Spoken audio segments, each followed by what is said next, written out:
guys, Ivan here, and in today's video we got a couple of very interesting bodybuilding updates. The first thing, the first physique update, an actual bodybuilding physique update, is from Andrew Jacked. Now, it's not exactly the greatest physique update, he's not hitting a pose, but he's showing us his entire physique at less than 8 weeks out of the Arnold Classic.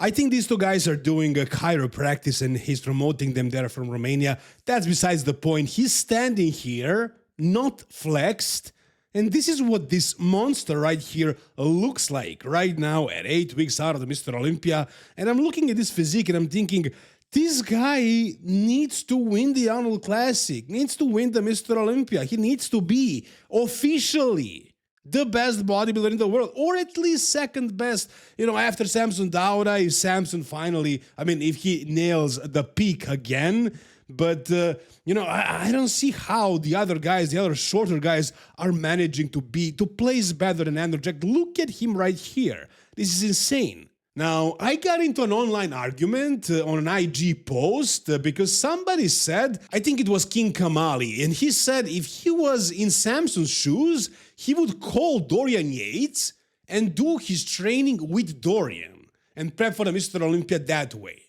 My comment was, what would Dorian help Samson with? Getting injured? Because in my opinion, even though I don't think Samson's training form is the prettiest or the most perfect or the heaviest or the hardest, it's definitely not looking great. Still, it got him to the point where he is arguably the biggest bodybuilder of all time. One of the, for sure. You can argue that maybe Ronnie was bigger. I think Samson is heavier. There is also Big Ramy. He might have been bigger, but not heavier again. I don't think so. Marcus Rule, Paul Dillett, a couple of guys, a handful of guys. Samson is one of the biggest bodybuilders of all time, way bigger on stage than Dorian. Dorian was like in his 250s max on stage, and he's not that much shorter than Samson. Samson is 300 pounds on stage. Now, somebody said if Dorian trained Samson, if Samson trained harder, maybe he would get more grainy, more gnarly, more conditioned. Maybe Samson would be more conditioned if he went down to 250. But that's not the game today. Today, they're looking for size and fullness and bubbliness. It's not all about the quality, the details, the lines, the conditioning, the way it was back in the 90s. It's different. But yeah, sure, let's say maybe Samson, his physique would change if he trained with Dorian or Dorian Yates style. However, he would most likely get injured. Samson is intact. He has no injuries. No aches, no pains, no big problems, as far as I'm aware. So he's intact. He has no visible tears. He has no asymmetries. He looks great and he's healthy and everything. Why would he change a damn thing at this point in his career? It makes zero sense. Let's be real. Even Dorian said that at one point he could have actually just went with a lighter training, more volume training, and maintained his physique for the rest of his career, but he couldn't do it. He enjoyed training heavy duty and he destroyed his physique completely. In 97 he was all torn apart and he had to retire. So Samson doing it the way Dorian did it now at almost 40 would be the stupidest decision ever. So I don't know what King Kamali was thinking, saying this makes zero sense. Now, I said in the comments also that Samson doesn't need to change anything. He's already one of the biggest bodybuilders of all time. Somebody left a comment and said, haha, the biggest bodybuilder, but he's getting beaten by dwarves, meaning Hadi and Derek. Now, Hadi and Derek, of course, are not real dwarves. To be an actual dwarf, I think you need to be like 4'8", something like that. Sean Clarida is a couple of inches shy of that, but Derek and Hadi, they're not really dwarves, but they're very short. Now, they are beating Andrew, and they are beating Samson. So I'm getting back to Andrew now. I'm saying Andrew's physique is the freakiest, the best right now. If you consider Samson, who was off at the Mr. Olympia. If Samson is on, he can definitely beat Andrew, but right now, Andrew's physique, in my opinion, is the best physique in the world. I cannot accept a 5'2" physique or 5'3", whatever, to be the best, the ultimate physique in bodybuilding today. I cannot. I'm sorry. I see how they're winning, but I just can't accept that. But the fact is, Andrew is losing to these guys. Even though he's enormous, even though he's in good condition, he's still losing. Why? The only thing is the posing.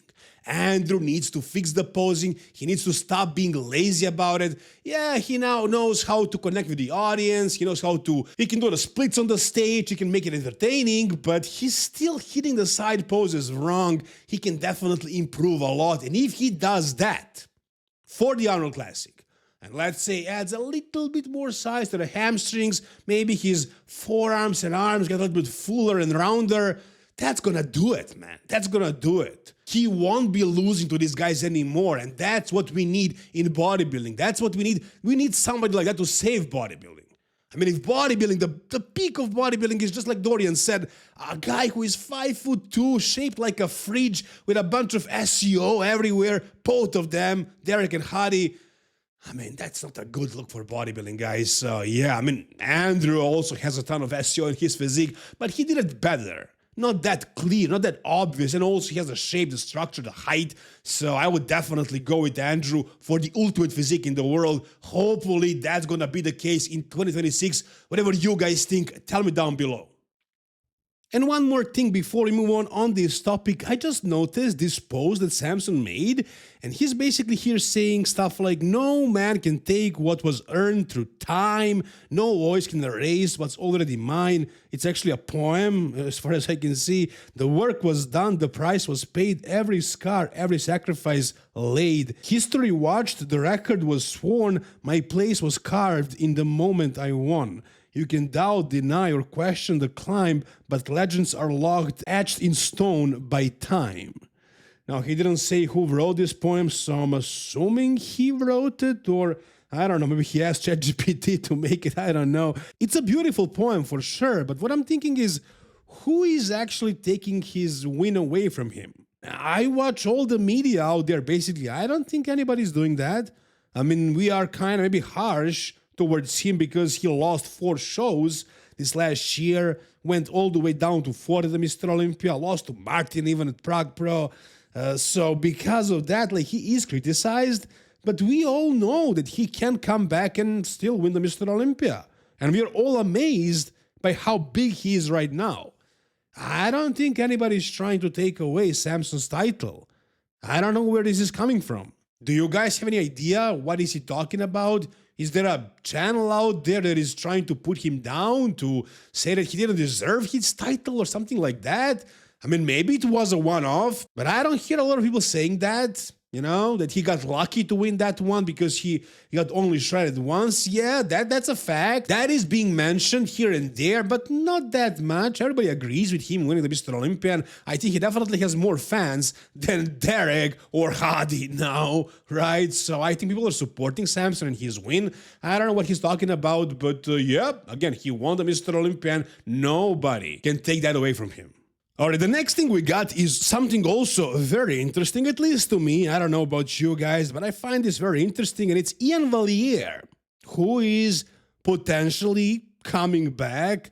Now, personally, I don't think he's gonna come back based on the way he talks about the potential comeback. You know, he's like, at this point in my career or after my career, I don't feel super comfortable doing the crazy things I was willing to do before. So if he doesn't have that eye of the tiger, you know, that fire inside of him that tells him to do whatever it takes, whatever is necessary to look his absolute best, what is the point of coming back then? He most likely can't bring what he was bringing before when he was younger, before he retired, but even if he could, I don't think he would go as hard as he needs to go. So I don't think he's gonna come back. He's gonna come back in size. He already has, basically. As you can see right here, he looks humongous, he looks big and in great condition as well. So maybe over time, he's gonna actually get really big and really jacked, and he's gonna decide to step on the stage, but I don't think so. I don't think that's going to happen. Now, I heard from somebody who is,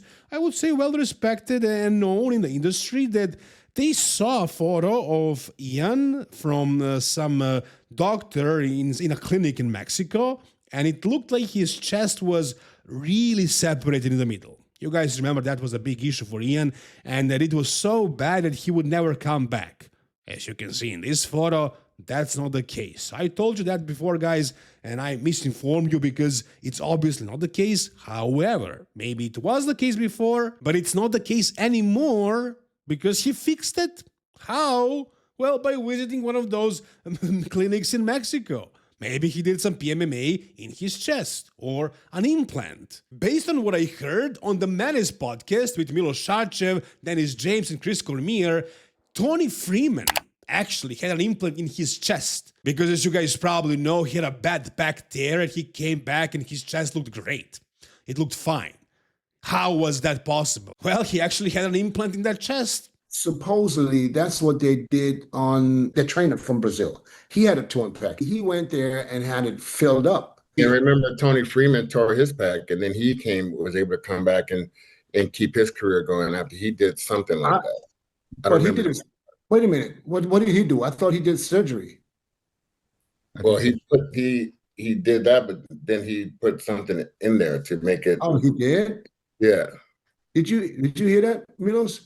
No, not for Tony Freeman, but I heard. Yeah, because it was just torn off the bone, and then he wanted to come back because he was, from what I understand, he put something in there to help it. So now who is to tell that Phil Heath didn't do the same thing? Hunter Labrada, Kevin Leveroni. How many implants are there in bodybuilding?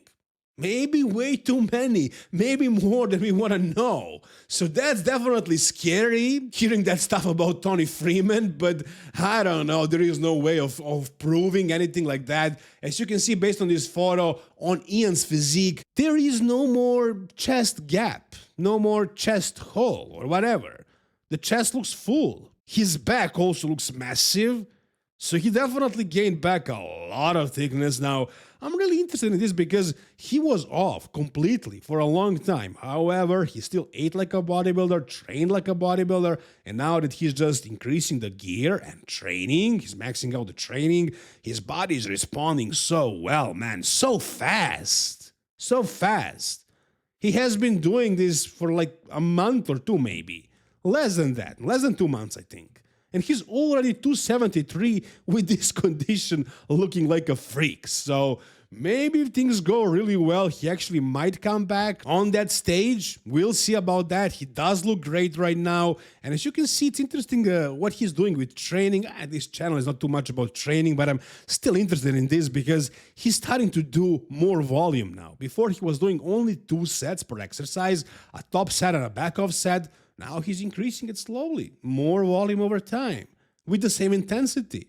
And now he's doing 3 sets per exercise mostly.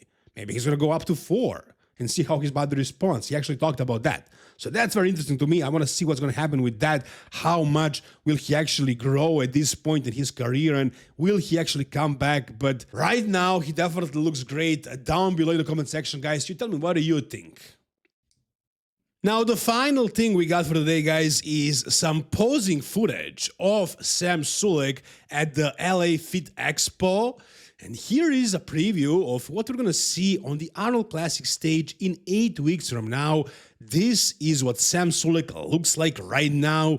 And from what I can see, guys, one thing, let's focus on the positive first. We're going to go into negatives as well. But as far as what is positive here, I think he improved his physique. I think he looks better. And I'm also pretty sure that on that day, on the stage, he's going to look even better than right here, because I don't know who is coaching Sam, but I'm pretty sure he's very old school, so I don't think he's gonna do some sort of a cycle where you go just primo and test the entire time and you don't change a dose, or some new school BS like that. I think he's gonna go old school, the proven way, the tried and true way. He's gonna increase his doses slowly and add hardeners in the end, and his physique is gonna just get more and more freaky, more impressive. As he's getting leaner and losing weight, he's still gonna look bigger and better. I think that's what's gonna happen. So if he looks like this right now, at 8 weeks out, he's gonna definitely look much freakier, fuller, harder, more conditioned, bigger, and better on the stage. But do I think he's gonna do well on that stage against those guys? No, I don't see that. In this physique update right here, you can see very clearly this is not a very good classic physique. These lines are not very aesthetic. This is definitely more of an open bodybuilding physique, but with another 40 pounds of muscle required to add to this frame. So no, not a great classic physique, but he definitely made improvements, and he's gonna max out his look on that day, on that stage. Now, if you guys are trying to max out your physique, just for summer, for spring, or whatever, now is the start of the year, and now is the best time to start your transformation. Maybe you want to compete this year finally and bring out the best in your physique. You can DM me for coaching services. Just DM me on Even Bodybuilding Coaching on Instagram. I can help you guys with whatever you want. Get shredded, get bigger, get ready for the stage, peak well as well. I'm not very expensive at all, guys. I think my prices are very, very fair, and I'm very available for you guys, basically 24/7. Of course, depending on your time zone, but basically I'm always there to reply to your messages, guys. So again, if you need a coach, DM me at Even Bodybuilding on Instagram. Now, as far as Sam Sulek, once again, yeah, great progress, I gotta say, but not exactly the most classic physique from what I can see. It's gonna get better. He's gonna look more freaky, but he will never gain those classic lines. You either have them, you're born with them, or you don't. It is what it is. Even I can't help you with that, but I can help you with maybe tweaking your posing a little bit, getting it shredded, showing the details, and doing the best you can. Maybe you can turn pro just like Sam Sulek. I think a lot of guys can do that with just being super focused and really wanting to do that. But to go beyond that, to be placing high in the Arnold Classic, that's just genetics, guys. I'm sorry to break it to you, but that's how it is. Anyways, guys, if you enjoyed this video, give it a thumbs up, subscribe to the channel for more content like this, DM me for coaching on Even Bodybuilding Coaching on Instagram. Thank you guys so much for watching. See you soon. All the best, and bye-bye.